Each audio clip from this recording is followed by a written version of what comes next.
Hey, salut la gang. Aujourd'hui, on est le vendredi, le 4 décembre 2020. Aujourd'hui, je vais faire une analyse de 7 matchs qui s'est passé en fin de semaine.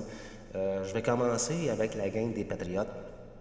On était vraiment chanceux de gagner ce match, le dernier jeu du match. Une victoire de 27 contre les Cards de l'Arizona. Mais écoutez, on va parler un peu de Cam Newton. J'ai jamais vu un corps arrière aussi pourri que Cam Newton. Juste 2, 3, 4 petits chiffres. Depuis le début de la saison, 4 passes de toucher. 4. Pas dans un match. Non. Depuis le début de la saison, 9 interceptions. Ça, 9 interceptions, c'est quand même correct. Lors du dernier match, ça doit faire au moins 25 ans que j'écoute le football. J'ai jamais vu une performance aussi médiocre. 9 passes de compléter durant tout le match. 9 passes de compléter durant toute la game. Monique, amène-moi des Tylenol, la tête va m'exploser. Et en plus, 89 verges de gain dans tout le match. Il n'y aura pas besoin d'une opération au coude à la fin de la saison. On s'entend, c'est sûr, il n'y aura pas une opération à l'épaule. Ça, c'est sûr et certain. Les Patriots ont maintenant une fiche de 5 victoires, 6 défaites. Ils sont chanceux d'en avoir 5 avec Newton au poste de corps arrière, mais ça, c'était une autre affaire. On en a parlé un petit peu tantôt. Pour les plus fidèles partisans des Patriots qui croient encore aux minuscules chances de faire les séries, les Patriots devront gagner au minimum 4 des 5 prochains matchs. J'ai été voir c'était qui les adversaires des Patriots lors de ces 5 matchs-là. Pour commencer en fin de semaine, les Chargers. Si Newton peut nous donner une performance le moindrement correct, on a peut-être des chances de battre les Chargers. Ensuite de ça, on affronte les Rams. On va oublier ça tout de suite. Ensuite, les Dolphins. On va donner une chance à Newton. Il va connaître un bon match contre le jeune Tua. Si Tua est le corps arrière, bien sûr. Donc, on va donner une deuxième victoire aux Patriots. Ensuite, les Bills. À moins de croire au Père Noël contre les Bills, ils n'ont pas grand-chose. Ils ont fini la saison contre les Jets. Les Jets, la pire équipe de la NFL. On va leur donner une victoire contre les Bills, mais j'ai beau essayer de compter, j'ai beau essayer de faire des calculs, chercher des chiffres, appeler Bill Belichick. Oubliez ça. On ne fera pas les séries, là. Mettez pas votre paye là-dessus, à moins d'être un très grand croyant de Bill Belichick. Pour mon deuxième match, quel match en fin de semaine entre deux des meilleurs corps arrière dans la NFL présentement. Casey a gagné 27-24 contre les Bucks. Un match spectaculaire. Le match s'est joué au premier quart lorsque Casey a marqué 17 points de suite pour prendre une avance de 17-0. Les Bucks ont essayé de remonter la côte, mais il était trop tard. Patrick Mahomes a connu un match extraordinaire. 462 verges de gain par la passe. Et Cam Newton va falloir qu'il joue 3 matchs pour essayer d'avoir 462 verges dans un match. Mais ça, c'est une autre affaire. On en a parlé tantôt. 3 passes de toucher aussi pour Patrick Mahomes. Pour Brady, il a connu lui avec un excellent match avec 345 verges de gain par la passe, 2 passes de toucher, mais malheureusement, ces 2 interceptions ont fait mal. Ont fait mal à l'équipe. Il y en a une qui a été chanceuse. Et ce qui a fait mal aussi aux Bucks, c'est le retour de Bodé qui a été refusé. Et les Bucks avaient marqué un touché sur ce jeu. Ça a changé complètement la donne et les Pats sont perdus. Mais si je regarde dans l'ensemble un peu ce match que j'ai écouté du début à la fin, oui, Casey a gagné 27-24, mais donne le toucher qui était refusé aux Bucks, ça leur donne 7 points. On se ramasse 31-27 Buccaneers. et pas l'interception sur la deuxième interception de Brady. Admettons qu'il n'y a pas d'interception. Je crois qu'ils ont fait des points là-dessus, Casey, mais admettons juste le retour de Botté qui est accepté. Les Bucs auraient gagné ce match. Et je peux déjà vous dire que s'il y a un autre match en série entre les Buccaneers et les Chiefs, je vais être tenté à mettre une coupe de piastres sur Brady. Jamais, il ne faut jamais compter Tom Brady comme battu. Pour mon troisième match, oh boy. Une méchante défaite des Raiders qui ont jamais, je pense qu'ils ne se sont pas présentés sur le terrain. 43-6 contre les Falcons. Méchant coup de pied au derrière pour Vegas. Le seul problème des Raiders, c'est leur défensive. Ils ont donné 319 points à date cette saison. C'est l'une des pires dans la NFL. Il va faire vraiment que le personnel d'entraîneur trouve une solution. Sinon, mais je regarde le classement. C'est loin d'être dans la poche pour les Raiders de faire les séries. Espérons qu'au prochain match, la défensive se resserre et que Derek Carr connaisse un meilleur match. Et il faut absolument une victoire au prochain match pour les Raiders. Pour mon quatrième match que j'ai choisi un match des Browns de Cleveland. Écoutez, si quelqu'un m'aurait dit en début de saison, Pierre, tu vas faire une chronique, une analyse sur les Browns de Cleveland, j'aurais dit, t'es-tu couché tard hier? Non, jamais m'a parlé des Browns de Cleveland. Ben, bâtard, avec leur victoire contre Jacksonville de 27-25, eh bien, ils ont une fiche de 8 victoires, 3 défaites, se battent pour le premier rang et, mine de rien, ils sont presque assurés de faire les séries pour la première fois Je pense que je tape au monde. En tout cas, je n'étais pas vieux si j'étais au monde. Le prochain match, les Browns sera contre les Titans et ça va être un très gros test.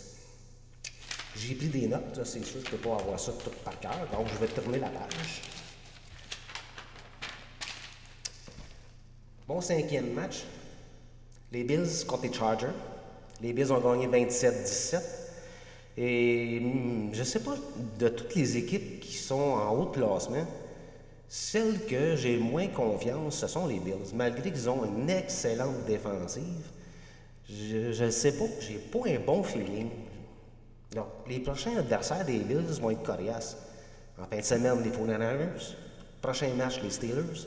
Ensuite, les Broncos, les Patriots. Et ils vont finir leur saison contre les Dolphins. Ça va être très, très intéressant de suivre les Bills s'ils vont être capables de suivre la cadence et finir au premier rang de la division. Mon sixième match, je suis vraiment attentivement ce qui se passe avec les Dolphins. J'espère tellement que, premièrement, que les Dolphins fassent les séries. Excusez-moi. Et j'espère encore plus que les Dolphins finissent premiers au classement. Ils ont gagné en fin de semaine 23 sans Tua, qui était blessé. Ryan Fitzpatrick a connu un très bon match, 257 verges de gain par la passe et 2 touchés. Comme je vous ai dit, la division est très serrée entre les Bills et les Dolphins. J'ai été voir ce qui se passait du côté du calendrier des Dolphins. Ils vont jouer leur prochain match contre les Bengals, contre Kansas City, contre les Pats, Vegas et les Bills. Encore là, les Dolphins sont un peu dans la même situation que les Bills. Leurs prochains adversaires, c'est pas dans la poche. Et puis, je peux vous faire une petite prédiction. Aujourd'hui, je ne serais pas surpris que lors du dernier match de la saison entre les Bills et les Dolphins, ça va être pour le premier rang de la division. Et je croise les doigts pour que ce soit les Dolphins. Désolé à mes amis qui sont partisans des Bills, mais mon petit cœur penche du côté des Dolphins. Pour mon dernier match que je fais une analyse, les Saints 31, Broncos 3. Écoutez, lorsque Drew Brees est tombé au combat, je me suis dit, Catastrophe. Catastrophe, c'est fait. Les Saints vont chuter au classement, mais à ma grande surprise, en 2 matchs depuis la perte de Breeze, 2 belles victoires des Saints. Celle-ci 31-3 contre les Broncos. Depuis les 2 matchs que Breeze a été blessé, la défensive est carrément extraordinaire. Ils ont donné 12 petits points en 2 matchs. Donc, la perte de Breeze a été très grande, mais la défensive s'est resserrée comme un étau et les Saints continuent de gagner. Je vous reviens dans 2 minutes avec mes prédictions de la semaine 13. Bon, allons-y maintenant avec mes prédictions pour la semaine 13 dans la NFL. J'ai commencé ce pot-là sur la page Facebook Parlons de sport et ça va quand même dans l'ensemble assez bien. Je me suis fait dépasser en fin de semaine parce que ça n'a pas bien été en fin de semaine. Deux petites bonnes prédictions sur 7. Je suis rendu 3e au classement sur 75 participants. Non, 7. Mais c'est pas grave. 3e sur 7, c'est quand même bien. Donc, j'ai dit à mes chums qui participent au pool de faire attention que j'étais pour reprendre mon premier rang. Alors voici, j'ai fait 7 prédictions avec un petit peu quelques commentaires. Mon premier match, naturellement, on va suivre les Patriots jusqu'à la fin de la saison. Donc, les Patriots, 5 victoires, 6 défaites, qui affrontent les Chargers, 3 victoires, 8 défaites. Tout repose, encore une fois, sur notre super Cam Newton. Dire qu'en début de saison, j'étais un des premiers à souhaiter la venue de Cam Newton, M. Superman. Disons que Superman, il ne vole pas bébé haut. Quel Newton va jouer contre les Chargers? Est-ce qu'on va voir le Newton qui va gagner 300 verges de gain par la passe, 2-3 touchés, ou celui qui va avoir encore 200 verges et moins, et même 100 verges et moins par la passe. Mais c'est drôle, j'ai un bon feeling que les Patriots vont jouer pour 500 pour la première fois de la saison, je crois. Donc, j'y vais avec les Patriots. Ce ne sera pas facile, mais j'y vais quand même avec les Patriots, 24-21. Dans mon deuxième match, on regarde tout le temps ce qui se passe à Kansas City. Les Chiefs, en fin de semaine, vont jouer contre les Broncos. Les Chiefs, 10 victoires, 1 défaite. Les Broncos, 4 et 7. Les Broncos n'ont aucune chance. J'ai beau essayer de trouver des chiffres, j'ai beau essayer de chercher quelque chose où Denver pourrait surprendre Kansas City, mais il n'y en a pas. Patrick Mahomes est tout simplement dominant. Il est, à mon avis, le corps numéro 1 dans la NFL. Donc, j'y vais avec une victoire de 38-17 des Broncos. Non. J'y vais avec une victoire de 38-17 des Chiefs. Dans mon troisième match, ça va être un match intéressant quand même à suivre. J'ai choisi le match entre Green Bay et les Eagles. Green Bay, 8 victoires, 3 défaites. Philadelphie, 3 victoires, 7 défaites, 1 match nul. Je sais pas, j'ai de la misère à gager contre Aaron Rodgers, mais je vais y aller quand même. Je vais jouer safe là, pour mon classement. J'ai mis les Packers gagnant 33-23. Dans le 4e match que j'ai choisi. Et oui, les Browns de Cleveland sont rendus dans mes favoris lors de mes prédictions. Et ça ne sera pas facile. C'est le plus gros match de la fin de semaine, selon moi. Les Browns, 8 victoires, 3 défaites. Les Titans, la même chose, 3 victoires, 8 défaites. Ça va être très difficile à prédire. Je ne gagerai pas ma maison là-dessus, mais ça demain, je ne l'ai pas. Ben, en tout cas, je vais y aller avec mon cœur, même si ça ne sera vraiment pas facile. J'y vais avec une victoire des Browns 28-26. Et avec cette 9e victoire, les Browns seront presque assurés d'une place en série. Pour mon 5e match que j'ai choisi, Vegas, 6 victoires, 5 défaites contre les Jets, 0-11.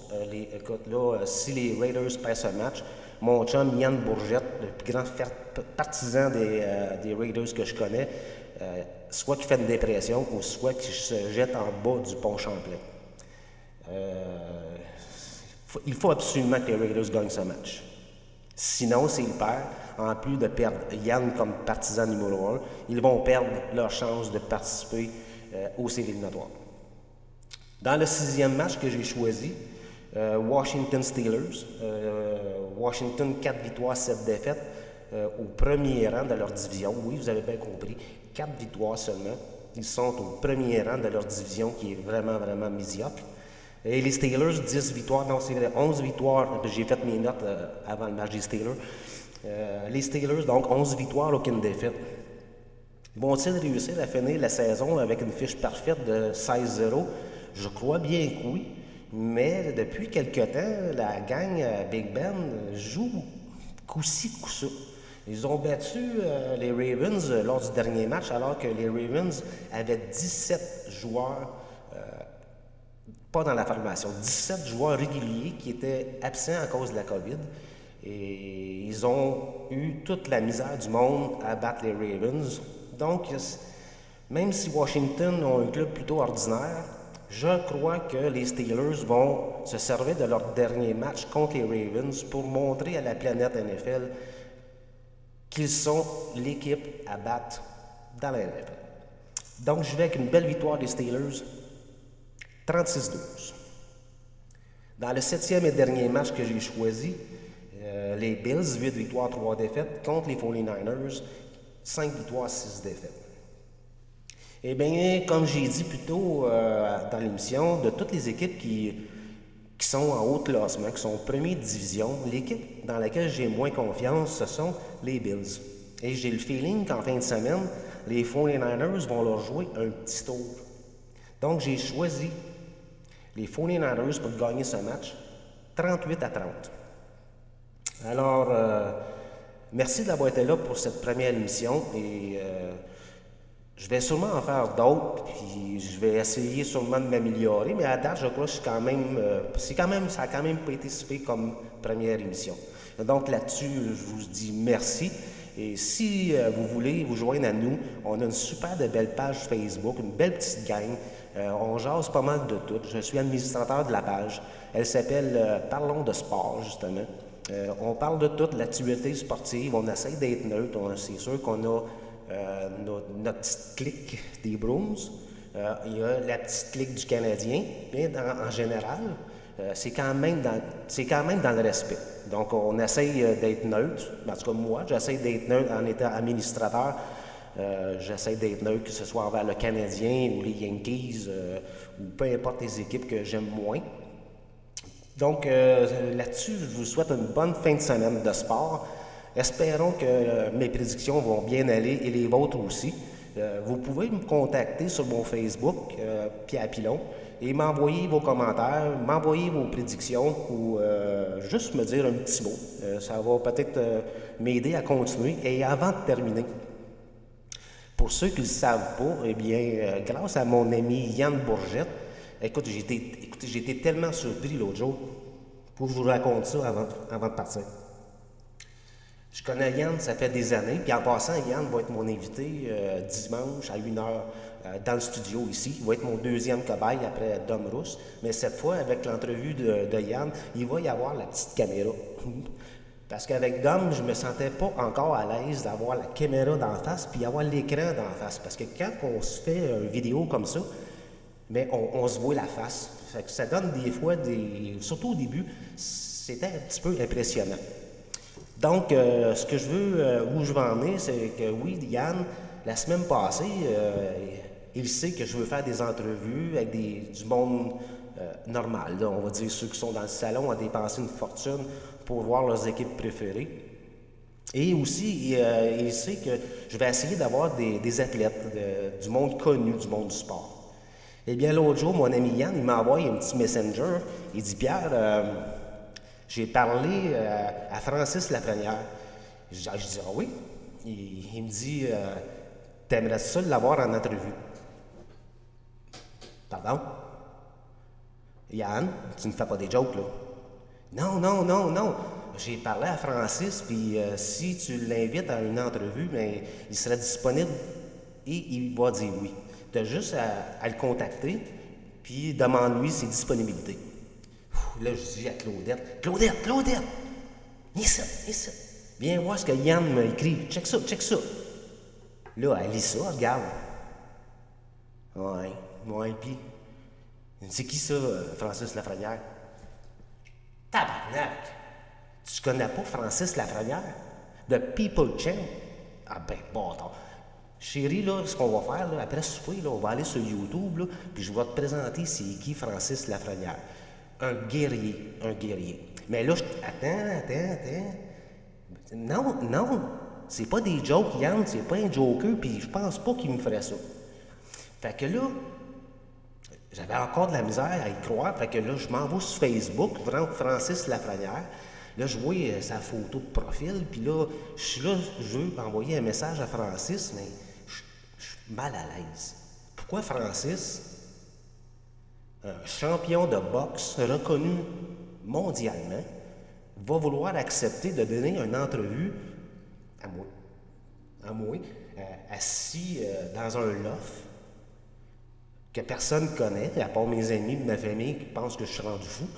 Mais là, je me dis, ça se peut pas. D'après moi, Francis, il filait pas. Il peut pas être sa brosse, parce que là, il est encore en entraînement pour son prochain combat contre Steven Butler. Ah, je vais attendre à demain, je vais penser à ça, à soir, avec 2 verres de vin, peut-être moi être moins gêné, puis je vais peser sur le Christ de piton. Bon. Là, après 4 verres de vin, j'ouvre mon ordi, m'en vais sur la page à Francis, puis là, je suis là. Ah ouais, pèse sur le piton. OK, pèse sur le piton. Ça vient de s'ouvrir le Messenger. J'ai assez peur qu'ils me disent non, ça va être décevant, mais d'un coup, il faut que je le sache. Fait que là, je commence. Salut Francis, pour commencer, félicitations pour ta merveilleuse carrière de boxeur. T'es vraiment le People Champ, puis on te souhaite tous une super de belle victoire contre Butler en janvier. T'as su que j'ai maintenant un studio où je reçois des invités. Yann Bourgette me dit que tu serais peut-être intéressé à venir en entrevue dans mon studio. J'ai fait tomber en bas de ma chaise lorsqu'il me dit ça. Là, je viens de peser sur le piton. Je vais attendre un peu, je vais me relire, ça se peut pas. Je vais attendre à demain après 2-3 cafés. Bon. M'endors là-dessus. Me lève le matin, je m'envoie sur la page à Francis, je clique sur le Christ de Python Messenger. Bon, là, je m'assis. Je recommence mon message parce que ça s'était effacé. Bon, je redis pas mal la même affaire. Salut Francis, félicitations de ta carrière, fais ça court. Écoute, est-ce que tu es disponible pour venir faire une entrevue avec moi? Tu sais, la plupart des vedettes, bon, ça va prendre 3 semaines avant qu'ils répondent. Ils ne répondront pas pantoute. 4 minutes, je vois Francis qui commence à écrire. Tu sais, les petites vagues que ça fait quand on écrit sur Messenger. Là, je suis là. Tabarnak. Là, je suis là. Qu'est-ce qu'il va écrire? J'espère qu'il va écrire. Oui, je vais être disponible. Là, ma femme, Monique, arrive. Là, je dis, Monique! Francis, il écrit. Tu sais, ben oui, le boxeur d'hier, qu'on a regardé des vidéos, là. Elle dit, oui. Viens voir. On va regarder ça les deux en même temps. Ah ben, bâtard. Salut Pierre.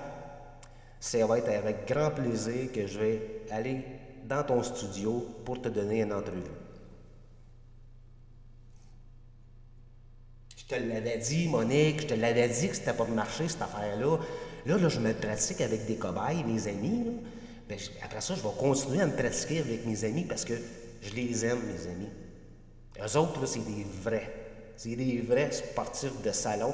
C'est aussi des sportifs de dehors, là, mais c'est ça que je veux faire. Je te l'ai dit, ça fait 3 semaines. Là, tu penses que je suis fou, là. T'as appelé mon docteur, là, docteur McSween, pour qu'il me manque mes antidépresseurs. J'ai dit, pas besoin. Je vais l'essayer. Écoute, Jean-Charles, il a gagné. Il est à la télé maintenant, à la radio, puis il gagne sa vie parce qu'il a gagné une émission de sport à CJMS, assez cassé, je m'en souviens pas, mais c'était un concours un peu comme occupation double. Pas ça, on ne parlera pas d'occupation double. Mais peu importe, Jean-Charles, lui, de son salon, sûrement qu'il avait un petit studio comme le mien, il appelait, je pense, c'était à tous les vendredis, en compétition avec d'autres. Mais taboire, quand même, il était à la télé à tous les jours. Puis il se promène partout pour voir des événements sportifs. Mais je vais essayer d'être Jean-Charles ou d'être la gang du 5 à 7. Eux autres, je les aime bien gros. Toute la gang du 5 à 7, là, je manque rarement des émissions, mais c'est sûr que faut que je fasse des compromis parce que ça va me coûter un divorce à un moment donné. Là, déjà, là, déjà qu'elle pense que je suis fou, là. Ben, peu importe. Fait que là, je reviens à Francis, je suis en train de parler de partir ailleurs. Donc, cette semaine, j'ai renvoyé un autre message à Francis pour savoir ses disponibilités. Fait que là, je me suis dit, bon, après son combat est supposé être en janvier, parce que là, il est sûrement en plein camp d'entraînement. Donc, j'y marque un petit message, puis encore là, 3 minutes. Francis est en train d'écrire. 3 minutes. Excusez-moi. Il dit Salut Pierre, je te reviens dans pas long avec mes disponibilités. Je vais réussir à l'avoir. Ça se peut pas. Puis tu sais, on ne sait pas ce qui va arriver. T'sais, admettons que l'entrevue avec Francis va super bien. On ne sait pas où ça peut mener. Mais si je ne l'essaye pas, il arrivera rien. Comme que je dis souvent, il va arriver zéro. Donc, depuis que je sais que Francis va être dans mon studio, dans notre studio, j'ai fait une tonne de recherches sur Francis. J'ai été voir son combat en 2016 ou 2017, je ne suis plus sûr. Là. Son combat, écoutez, si vous avez 2 minutes aujourd'hui, mais plus que 2 minutes, parce que le combat dure 45 minutes environ, son combat contre Renald Saint-Just. On a dit que ça aurait pu être le combat de l'année, mais moi je vous le dis tout de suite, là, aujourd'hui je vous le dis, là, c'est le combat de l'année. C'est le combat de l'année. Puis je vais même vous dire que oui, le surnom de Francis, c'est de People Champs, mais moi, là, ce que j'ai vu de ce combat-là, c'est pas compliqué. J'ai revu Arturo Gatti dans le ring. Fait que moi, Francis Lafrenière, son surnom, c'est Arturo Gatti.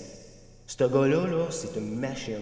Allez voir son combat, je vous le dis, on dirait un film Rocky.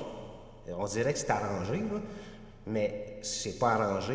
Puis Francis a gagné ce combat-là, je n'aurais pas dû le dire, mais il a gagné ce combat-là qui était le combat de l'année selon moi. Et je peux vous dire, je vous dirais que je pourrais placer ce combat-là dans le top 5 que j'ai vu dans ma vie, puis j'en ai vu un méchant paquet. C'est un combat qui est de la première seconde à la dernière seconde. Ça se frappe, mes amis, là, ça se frappe. Je suis vraiment surpris aussi qu'il n'y a aucun qui ait été mis KO. Francis, félicitations. Je te souhaite extrêmement de succès contre Butler, que lui, avec, c'est un petit guerrier, mais je suis convaincu que tu vas le battre. Et malheureusement, on ne pourra pas être là à cause de la COVID, mais c'est sûr que je vais payer pour aller voir ça sur la TV. Ça, c'est sûr et certain. Encore une fois, Francis, je te dis merci de ton temps. Je trouve ça extraordinaire qu'une vedette comme toi vienne rencontrer un fou qui a décidé une journée, là, bon, c'est aujourd'hui que je le fais. Oui, c'est aujourd'hui que je le fais. Fait que je vais vous revenir dans pas long avec une petite vidéo du studio que j'ai fait, bien, qu'on a fait, parce que ma femme Louise m'a beaucoup aidé. Des fois, elle me disait Tabarnak, t'es fou, là. Il a mis le set de. Attendez. Il a mis le set de chambre dehors. Oui. Il a défait le set de chambre, puis il a mis plein de photos de Boston. Pardon. Mais c'est pas grave, on va l'avoir. Fait que là-dessus, je suis super content de ma première émission. Ça s'est quand même bien passé. Un beau 30 minutes ensemble pour la première fois. Je vais sûrement en faire un autre en fin de semaine. Il va y avoir celui de Yann, que je vais rencontrer dimanche. Yann, c'est un bon chum. On ne se rencontre pas souvent, mais on échange beaucoup sur la page Parlons de sport. C'est un gars fou de la ville de Vegas. Et qu'est-ce qui se passe à Vegas? Elle reste à Vegas. Il ne pourra pas me conter ce qui se passe à Vegas. C'est un grand fan aussi. Il était un grand fan des Bruins. Il est devenu fan des Golden Knights. Un grand fan de boxe, de UFC. Et il paraît aussi qu'il y a un scoop. Il y a un scoop. Le premier scoop des gérants d'estrade va être dit dimanche ici en studio. L'entrevue commence à 1h. J'ai hâte de savoir c'est quoi. Merci encore Yann de m'avoir donné la chance de rencontrer Francis dans quelques temps. Et bien c'est ça. En terminant, merci encore d'être là. Et je vous dis à la prochaine, si Dieu le veut.